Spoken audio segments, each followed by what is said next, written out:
Thank you, Mr. Speaker. I rise in the House today to speak in strong opposition to Bill C-10, the so-called Modern Treaty Implementation Act. Let me begin by stating what should be obvious, but which often gets lost in the noise of this Liberal government's grandstanding. Conservatives support treaty rights. We support the process of reconciliation with Canada's First Nations, Inuit, and Métis peoples, not just in word, but in meaningful action. And we have the record to back it up. Under Prime Minister Harper, 5 modern treaties were successfully negotiated in just 6 years. These weren't symbolic gestures. They were real agreements that advanced Indigenous self-government and secured land and government rights that had been long delayed. Now contrast that with the current Liberal government, 0 modern treaties negotiated in over a decade in office. That's not progress, that's paralysis.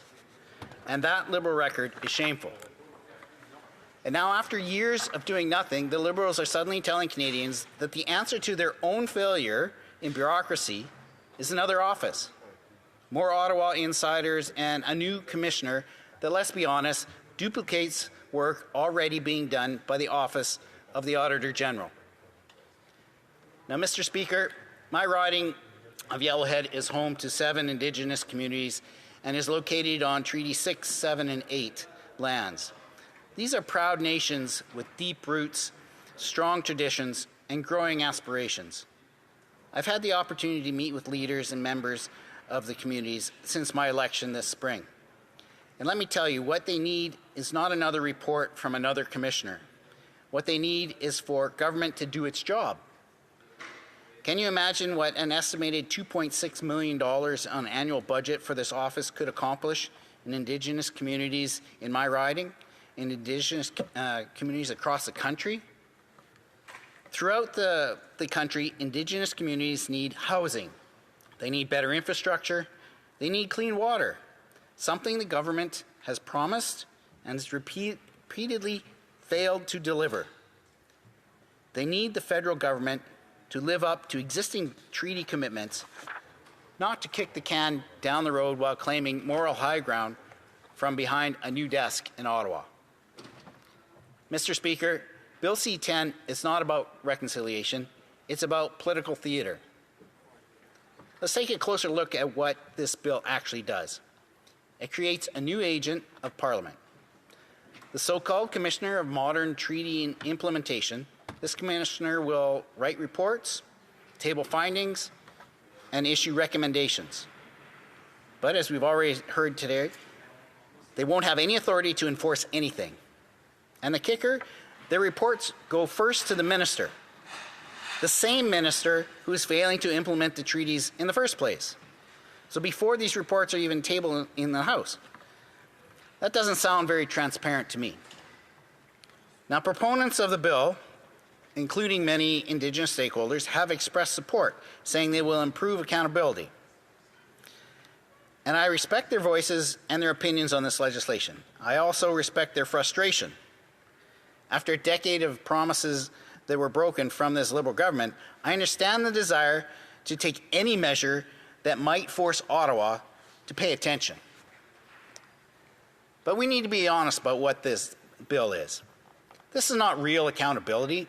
This is bureaucratic theater, and it comes with a price tag. We're told the new office will cost $10.6 billion over the 4 years, or million, sorry, $10.6 million over next 4 years, employing about 15 full-time bureaucrats. Now that may not sound like much to the big spenders on the other side of the House, but let me remind them that Canadians are hurting right now. Inflation is out of control.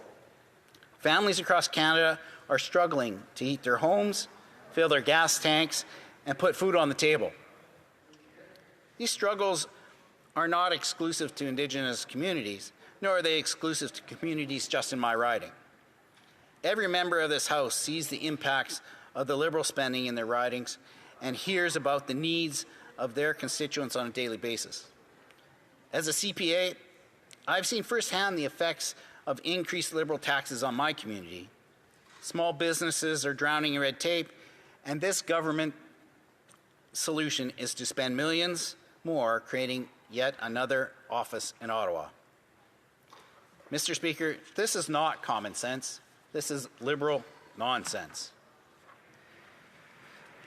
Let me remind the House that we already have a respected, independent institution that audits federal Indigenous programs and treaty obligations, the Office of the Auditor General. Since 2005, that office has issued over 20 reports on everything from treaty land entitlements to self-government agreements to implementation of modern treaties. As a new member of the Public Accounts Committee, I am dismayed to learn how so many of these reports and these recommendations have gone unimplemented. Although I have only been assigned to this committee for a short time, I've seen time and again the work is being done. The Auditor General and her office are spending time and money to dig into these issues and to table these reports in Parliament. Yet again and again, they are ignored. Tangible recommendations that the government cannot bother to follow through on. In fact, Mr. Speaker, some of the most damning evidence of this government's failure has come from the Auditor General's reports. But what has the Liberals' response been? Not action, not implementation, but more delay, more excuses, and now more bureaucracy. Creating a new commissioner doesn't hold the government to account. It just adds a middleman. What we need, Mr. Speaker, is not more paper, it's more performance. We need ministers and departments to do the job they're paid to do. No more shifting blame, no more hiding behind reports, just do your job. Now I want to speak directly for a moment to the Indigenous leaders and communities in Yellowhead and across the country. I hear you. I see your frustration. I know you're tired of waiting. I know you've heard a lot about promises from the government on every strike and too few results.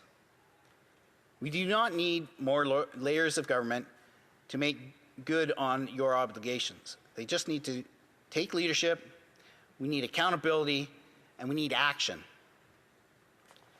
Conservatives are committed to advancing reconciliation through real results, through negotiated agreements, through infrastructure development, and through ensuring that Indigenous communities have the tools they need to succeed on their own terms.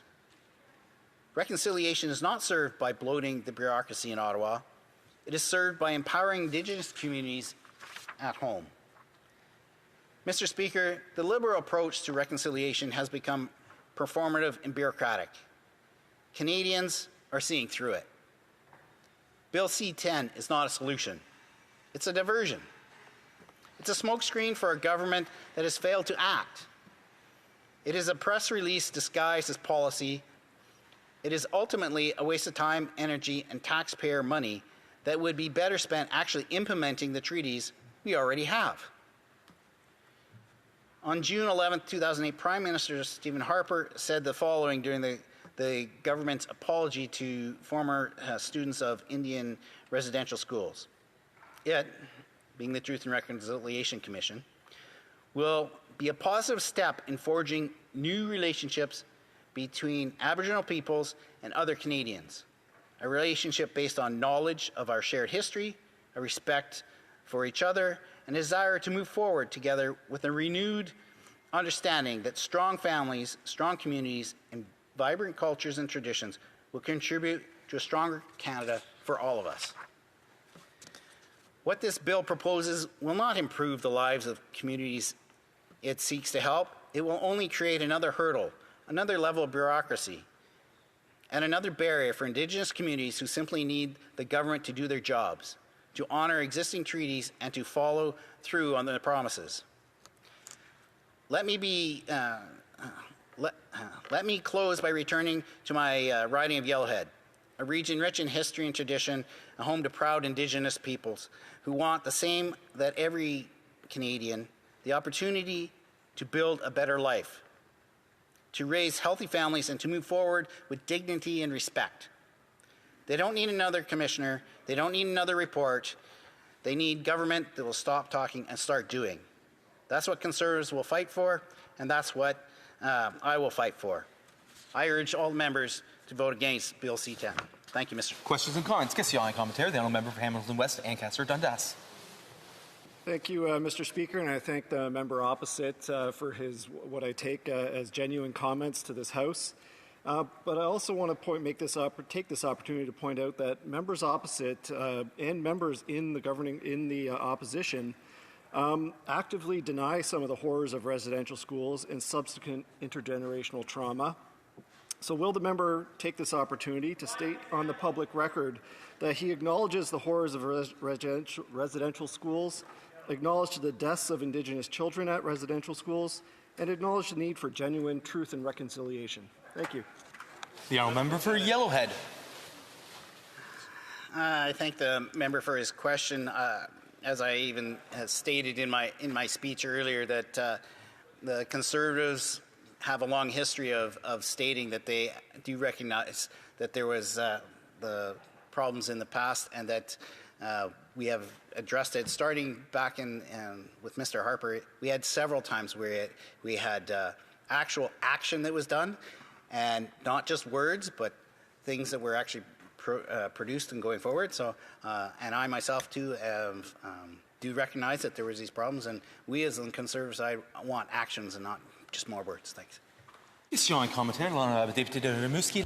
The honourable member for Rimouski-Lamattapedia. Thank you, Mr. Speaker. I listened to my colleague's speech, and I'm going to give him some time so that he can put his earpiece in so that he can understand one of the two official languages of this House. So my question is, we know that the Conservative Party is the champion of responsibility and accountability.